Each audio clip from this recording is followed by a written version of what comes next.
বৰ্তমান সমাজ ব্যৱস্থা তথা ব্যৱহাৰিক শিক্ষাৰ প্ৰতি ছাত্ৰ ছাত্ৰীৰ আগ্ৰহৰ প্ৰতি লক্ষ্য ৰাখি নগাঁৱৰ শ্ৰীমন্ত শংকৰদেৱ বিশ্ববিদ্যালয়ে নতুনকৈ আৰম্ভ কৰিবলৈ লৈছে কেইবাটাও নতুন পাঠ্যক্ৰম।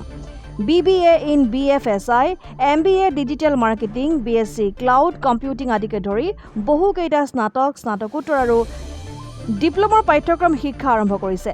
চলিত বৰ্ষৰ পৰাই নগাঁও গুৱাহাটী বিশ্ববিদ্যালয়ৰ শাখাত আৰম্ভ হ'ব পাঠ্যক্ৰমসমূহ। 100% সংস্থাপনৰ প্ৰতিশ্ৰুতি দিয়া বিশ্ববিদ্যালয়ৰ কৰ্তৃপক্ষই চৰকাৰী চাকৰি পোৱাৰ ক্ষেত্ৰতো দিব অধিক গুৰুত্ব।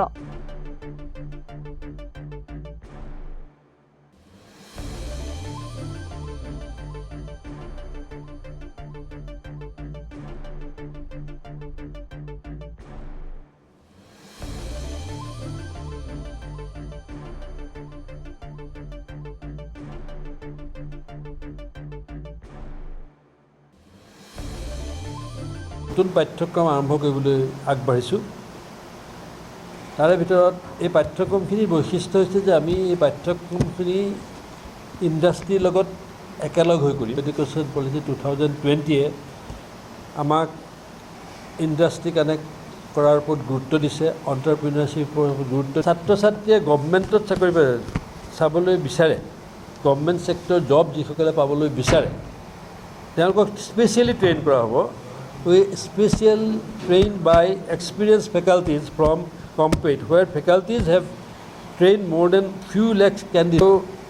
মই ইতিমধ্যে উল্লেখ কৰিছোঁ যে আমি placement support will be there আৰু ইণ্ডাষ্ট্ৰী আমি যিটো যাৰ লগত আমি মই কৰিছোঁ তেখেতসকলে ইণ্ডাষ্ট্ৰী ফেকাল্টি আহিব। এইবিলাক ৱেল এষ্টাব্লিছ ইণ্ডাষ্ট্ৰী যিবিলাক কাম কৰা এক্সপিৰিয়েঞ্চ মানুহ তেওঁলোককে আনি ইয়াত ফেকাল্টি হিচাপে তৈয়াৰ কৰিব। আমি নিজৰ ফেকাল্টি থাকিব, নিজৰ ফেকাল্টিখিনি একাডেমিক হ'ব, নিজৰ ফেকাল্টিখিনি একাডেমিক ট্ৰেইনিংখিনিৰ কাৰণে ঠিক আছে, কিন্তু আমি একাডেমিক ট্ৰেইনিং কৰিলে নহ'বতো, অলপ তেখেতসকলক তৈয়াৰ কৰিব লাগিব যে ইণ্ডাষ্ট্ৰীত।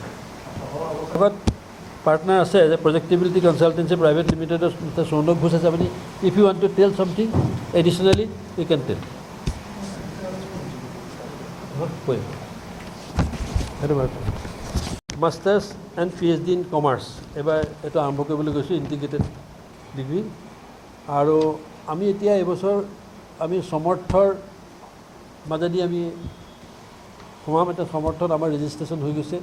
এইবছৰ প্ৰাইভেট ইউনিভাৰ্চিটিবিলাককো সমৰ্থত ৰেজিষ্ট্ৰেশ্যন কৰিবলৈ সুবিধা দিছে আৰু আমাৰ ইউনিভাৰ্চিটি ইতিমধ্যে সমৰ্থত আমাৰ ৰেজিষ্ট্ৰেশ্যন হৈছে। গতিকে পষ্ট গ্ৰেজুৱেটৰ ক্ষেত্ৰত আমি যদিও আণ্ডাৰ গ্ৰেজুৱেটৰ ক্ষেত্ৰত আমি সময় একদম নাপালোঁ, আমি এটা দিন পাইছিলোঁ কাৰণে বৰ বেছিকৈ আমি খুব কম সময় হ'ল আৰু সেই ষ্টুডেণ্ট ৰেছপন্সটো পাবলৈ অকণমান অসুবিধা হৈছে। কিন্তু পষ্ট গ্ৰেজুৱেটৰ ক্ষেত্ৰত আমি যথেষ্ট সময় পাম বুলি আমি ভাবিছোঁ আৰু সেই ক্ষেত্ৰত আমাৰ সুবিধা হ'ব। গতিকে integrated masters and PhD in commerce সেইটো প্ৰগ্ৰাম আমাৰ আছে। ইণ্টিগ্ৰেটেড MSc PhD ইন বায়' ইনফৰ্মেটিক্স। আমি নৰ্থ ইষ্টত বায়' ইনফৰ্মেটিক্সত আমি এটা বিশেষ এটা ষ্টেপ ল'বলৈ গৈ আছোঁ। আৰু কাৰণ বায়' ইনফৰ্মেটিক্সত ফ'কাছ গুৱাহাটীত বায়' ইনফৰ্মেটিক্সত ফ'কাছ নাই, হয়তো বায়'টেকনলজিৰ এটা অংশ হিচাপে বিভিন্ন জেগাত আছে, বায়' ইনফৰ্মেটিক্স ফ'কাছ ক'তো হোৱা নাই। আজিকালি কম্পিউটেশ্যনেল বায়'লজিৰ সময়ত বায়' ইনফৰ্মেটিক্স যদি নাথাকে আমি কম্পিউটেশ্যনেল বায়'লজিত আমি আগবাঢ়ি যাব নোৱাৰিম। গতিকে সেইটোৰ ওপৰত আমি গুৰুত্ব দিছোঁ। আৰু এটা মই জনাবলৈ পাই সুখী হৈছোঁ যে আমি অলপতে ঢাকালৈ গৈছিলোঁ। ঢাকাত আমি এখন এডুকেশ্যনেল কনক্লেভত পাৰ্টিচিপেট কৰিছিলোঁ আৰু যথেষ্ট ইণ্টাৰেষ্ট দেখুৱাইছে এটা বিষয় যোগ এণ্ড নেচাৰোপেথিত। আমি বাংলাদেশত যথেষ্ট ইণ্টাৰেষ্ট দেখিবলৈ পাইছোঁ যোগ এণ্ড নেচাৰোপেথি, আৰু অলপ পাৰফৰ্মিং আৰ্টছতো আছে বাৰু, ইমান নহয়। আৰু অন্যান্য বিষয়সমূহত বিশেষকৈ IT ছেক্টৰত আমি যথেষ্ট ইণ্টাৰেষ্ট দেখিবলৈ পাইছোঁ। আমি IT এবাৰ বিভিন্ন বস্তু আমি ডিজিটেল ফৰেনচিক এনালিটিক্স অলৰেডি আছে, সেইটো আমি এক্সপাণ্ড কৰিব বিচাৰিছোঁ।